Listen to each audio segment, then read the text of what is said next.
Hola, quería darles la bienvenida a la séptima clase del curso de Prevención y Control de IAS, donde hablaremos sobre la prevención de infección del tracto urinario asociado a catéter urinario permanente.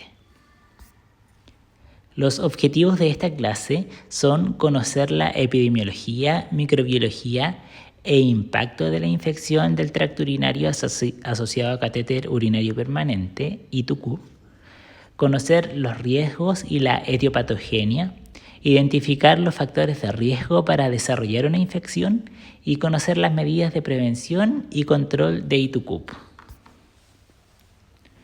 Para introducir el tema, debo mencionar que la infección del tracto urinario es la IAS más frecuente. Representa alrededor del 40% de todas las IAS y el 80% de estas infecciones están asociadas a instrumentalización urinaria, específicamente al uso de catéter urinario permanente. Si vemos un poco más de epidemiología, entre un 3 a un 10% de los pacientes con sonda Foley van a presentar bacteriuria, es decir, presencia de bacterias en la orina, pero sin desarrollar síntomas. Y aproximadamente 2 al 6% van a desarrollar síntomas de ITU. De los pacientes con ITU, el 4% va a desarrollar bacteriemia secundaria y de estos, al menos el 1% va a fallecer. En pacientes que tienen más de 13 días de uso de sonda Foley, sobre el 50% va a presentar bacteriuria. Un estudio internacional muestra que las ITUs aumentan la hospitalización de 8 a 30 días en promedio y van a aumentar los costos entre $600 a $930 por paciente. En Chile, el año 2003 se realizó un estudio con los costos de las IAS en hospitales de alta y mediana complejidad, donde se informó que los pacientes con ITUCUP tienen hospitalizaciones entre 7,5 y 31,2 días más largas y la dosis diaria definida de antimicrobianos aumenta de un 3,9 a 61,2%. El informe de vigilancia de IAS del año 2020 muestra que en todos los hospitales de mayor, mediana y menor complejidad, las infecciones urinarias constituyen la primera causa de IAS. El 78% de las ITU se encontró en los hospitales de mayor complejidad y en las tablas de la derecha podemos observar los datos de infecciones separados por pacientes de medicina y de cirugía. Con respecto a los agentes etiológicos, 6 microorganismos constituyen más del 80% de las ITUs notificadas. Estos son la Klebsiella pneumoniae, la Escherichia coli, el Enterococcus fecalis, la Pseudomonas aeruginosa, la levadura Candida albicans y en último lugar vamos a tener un Enterococo. Con respecto al riesgo de infección urinaria, podemos mencionar que en Chile se vigilan las ITUs en pacientes adultos hospitalizados en las unidades de pacientes críticos, pacientes de medicina y de cirugía, que tienen un catéter urinario permanente instalado por más de 2 días calendario. Y como ya nombramos anteriormente, el principal factor de riesgo de ITU es el uso de catéter urinario y la instrumentalización del tracto urinario. Tenemos 2 tipos de cateterismo vesical.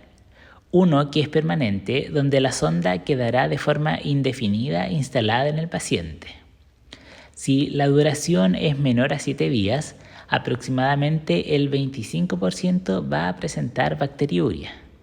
Y esto va a aumentar 5% por cada día de cateterización. Y después de 30 días de uso, el riesgo de que el paciente tenga una ITUS es casi del 100%. Por otra parte, tendremos el cateterismo intermitente, en el cual drenamos la orina por medio de una sonda y la retiramos inmediatamente. Este también representa un riesgo para el paciente, ya que por cada inserción hay un 1 a 3% de riesgo de desarrollar una infección urinaria.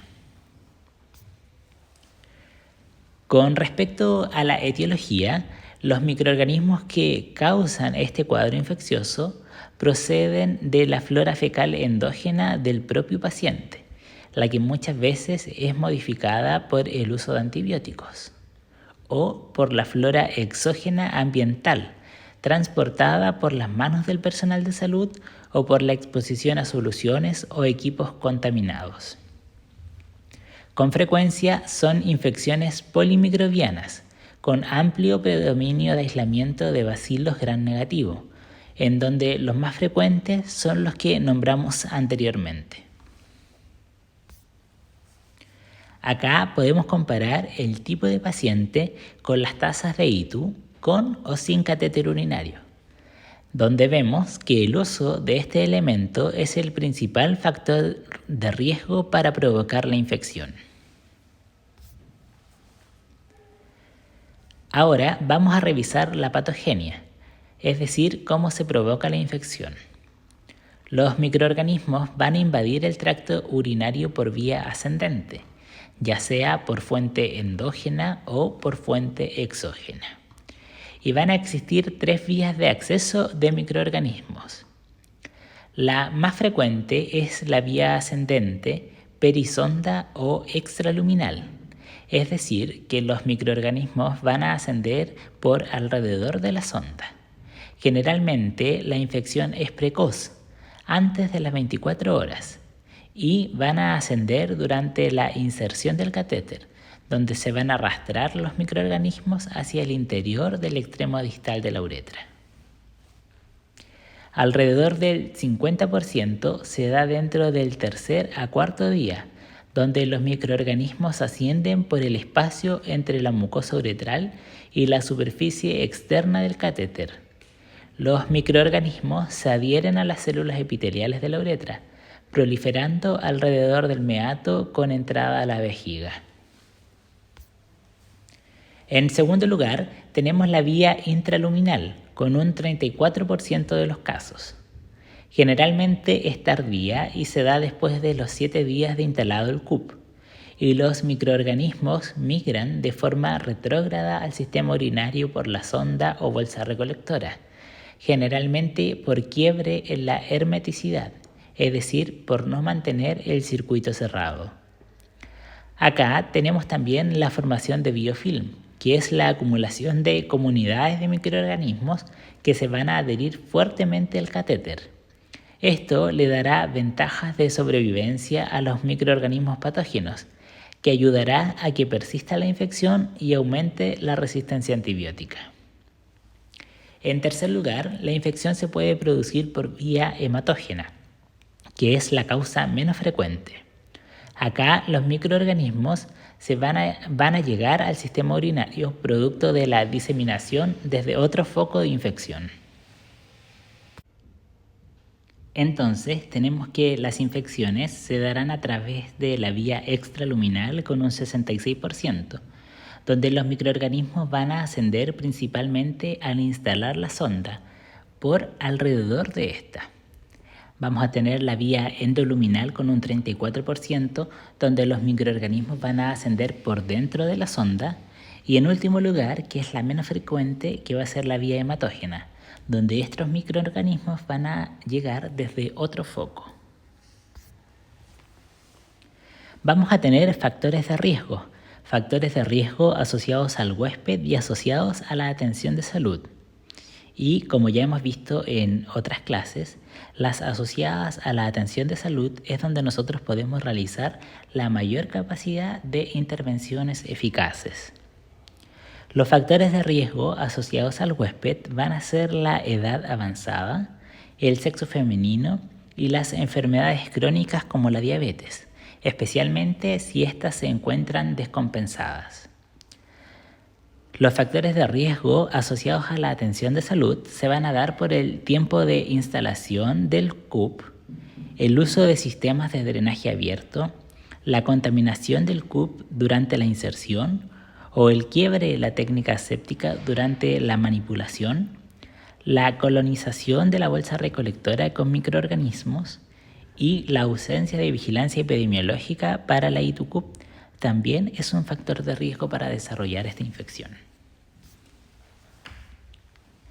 Con respecto a la vigilancia epidemiológica, acá podemos ver cuáles son los factores que nos entrega el Ministerio de Salud para poder declarar una infección del tracto urinario asociado a catéter urinario permanente.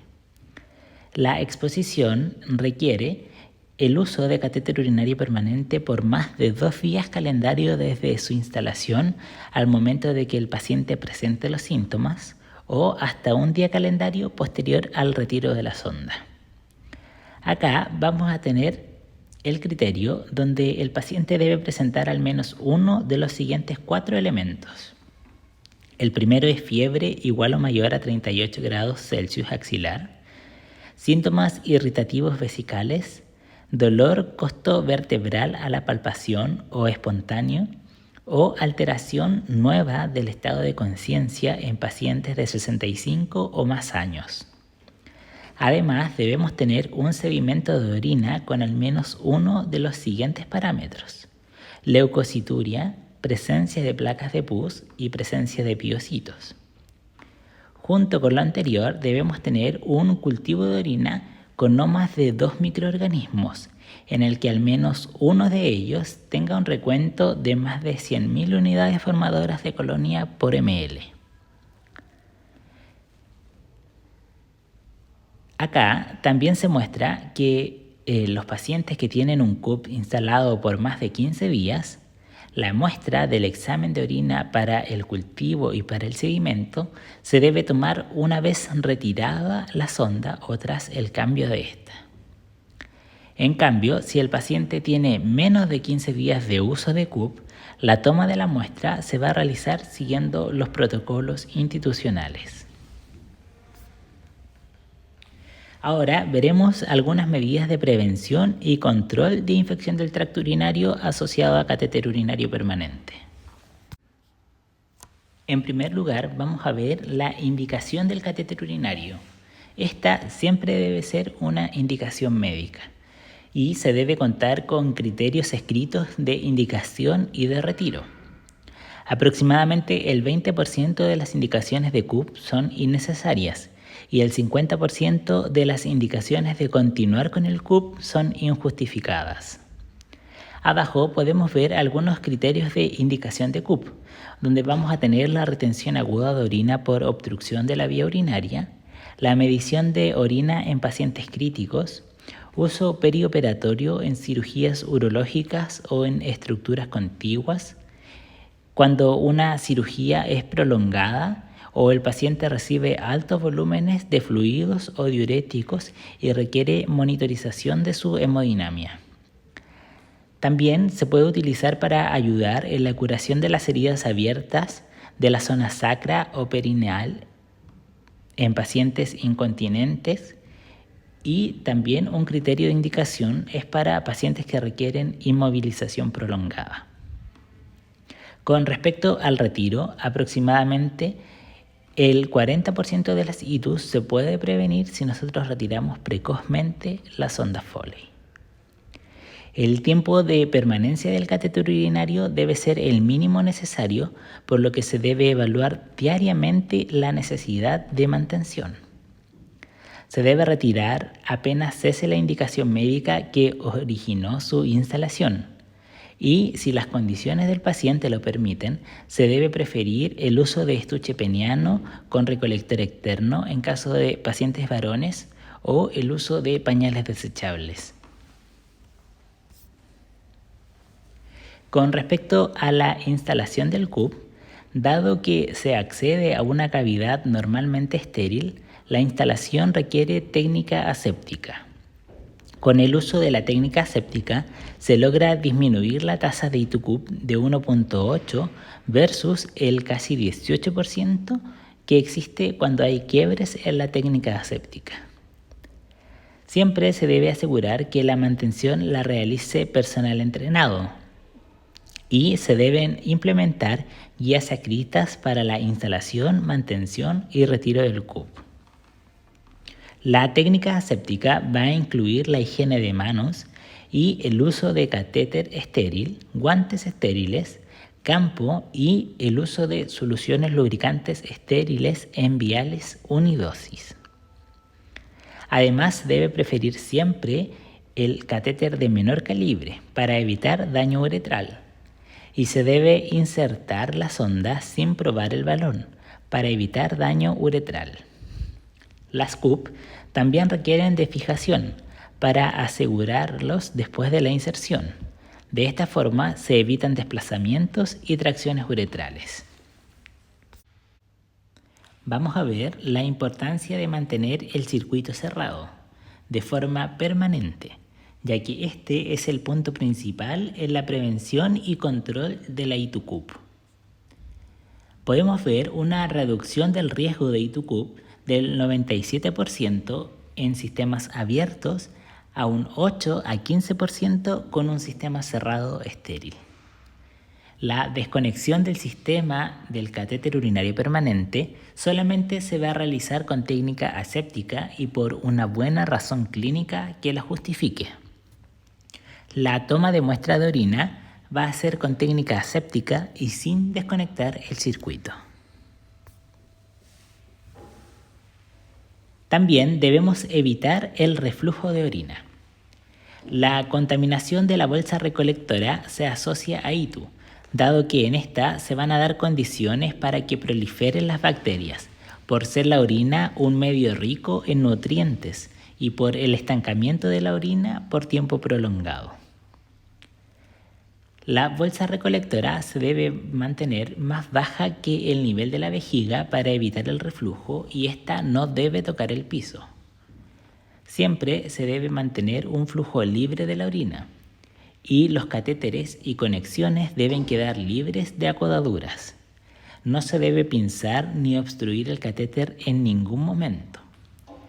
Se debe vaciar regularmente la bolsa para evitar que se llene y debemos utilizar un receptáculo limpio y seco para recoger la orina, utilizando las precauciones estándar, evitando siempre la contaminación de la válvula de salida por el contacto con el receptáculo.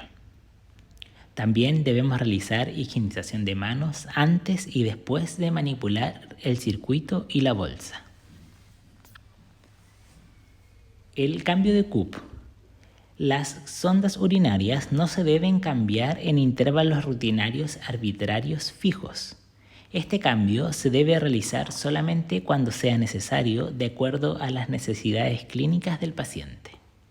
Las principales indicaciones para el cambio de CUP son obstrucción del catéter, mal funcionamiento o contaminación de este. La higiene periuretral previo a la inserción del catéter se recomienda que debe ser lo más cercano a la inserción del catéter urinario. Y en los cuidados del catéter siempre se debe realizar higiene del meato urinario al menos cada 8 horas y en caso necesario por presencia de deposiciones o secreciones. Este aseo se recomienda que solo sea con abundante agua, ya que no existe evidencia de que se prevenga las ITUs al realizar estos aseos con soluciones antisépticas. Con respecto a la irrigación, instilación y lavado vesical, está demostrado que no previenen las ITUs. Por lo tanto, no se han demostrado beneficios que aportarían estos procedimientos para prevenir las infecciones. La introducción de soluciones antisépticas pueden tener efectos tóxicos locales y contribuir al desarrollo de microorganismos, por lo tanto no se deben utilizar. Y pueden aumentar el riesgo de infección debido a las desconexiones innecesarias del circuito del sistema cerrado. En caso de que el paciente lo requiera, estos procedimientos se deberán realizar con técnica aséptica y solo en situaciones especiales, como por ejemplo en intervenciones urológicas o para manejar la obstrucción del catéter. La existencia de vigilancia epidemiológica también está demostrado que contribuye a la reducción de ITU-CUP. Por lo tanto, cada institución de salud, según la normativa del MinSal, debe contar con un sistema de vigilancia activa de las ITU-CUP de todos los pacientes que utilizan estos dispositivos. Se debe contar con criterios y definiciones estandarizadas que están dadas por el Ministerio de Salud y se debe realizar siempre el cálculo periódico de las tasas para difundir las informaciones de los resultados al equipo de salud. Con respecto al personal, el catéter urinario solo debe ser manipulado por personas capacitadas en la técnica aséptica, tanto para la inserción como para la mantención, el retiro y la observación de complicaciones. Se debe evaluar las competencias del personal en la instalación, manejo y prevención de ITU-CUP. Y con respecto a la higiene de manos, esta debe realizarse inmediatamente antes y después de cualquier manipulación del CUP, del circuito y de la bolsa recolectora. Recordar que la aportación de microorganismos en las manos del personal es la causa más frecuente de infecciones cruzadas en los pacientes. Algunas medidas que han demostrado no reducir el riesgo de ITU-CUP son el cambio del catéter a plazos fijos o rutinarios, el realizar cultivos de orina rutinarios o en periodos preestablecidos, el uso de irrigación vesical, el uso de válvulas antirreflujo, el aislar a pacientes que tengan ITU del resto de los pacientes, el uso de desinfectantes en la bolsa recolectora, el uso de antisépticos o antibióticos tópicos en el meato urinario, el uso de antimicrobianos profilácticos, el uso de catéteres impregnados en antimicrobianos o la cateterización intermitente en pacientes hospitalizados han demostrado que no sirven para reducir el riesgo de esta infección. En resumen, podemos decir que las infecciones del tracto urinario nosocomiales o intrahospitalarias son la infección más frecuente en Chile en los hospitales de cualquier complejidad. El riesgo de ITU-CUP depende del tipo y duración del cateterismo y de los factores del huésped y de la atención de salud. En Chile se vigilan las ITU en pacientes adultos hospitalizados en unidades de pacientes críticos, pacientes de medicina y de cirugía. La alta incidencia de ITU-CUP en adultos hospitalizados en el país, unido al aumento de la morbilidad para estos pacientes y el alto costo de las hospitalizaciones que estas infecciones acarrean, han llevado a implementar prácticas clínicas en las organizaciones que han demostrado ser eficaces para prevenir esta infección. La creación de una norma ministerial incluyó una amplia revisión científica según grados de evidencia aportados por estos estudios, los cuales hemos revisado en esta clase. Y la responsabilidad de establecer y evaluar el cumplimiento de la normativa depende de la dirección médica de cada establecimiento. Por lo tanto, el personal debe estar ampliamente capacitado y certificado para la instalación y manejo del CUP. Además, existe evidencia que la existencia de un sistema de vigilancia activo, en conjunto con la existencia de enfermeras de prevención y control de infecciones asociadas a la atención de salud, se asocia a una reducción en las tasas de las infecciones urinarias asociadas a catéter urinario permanente.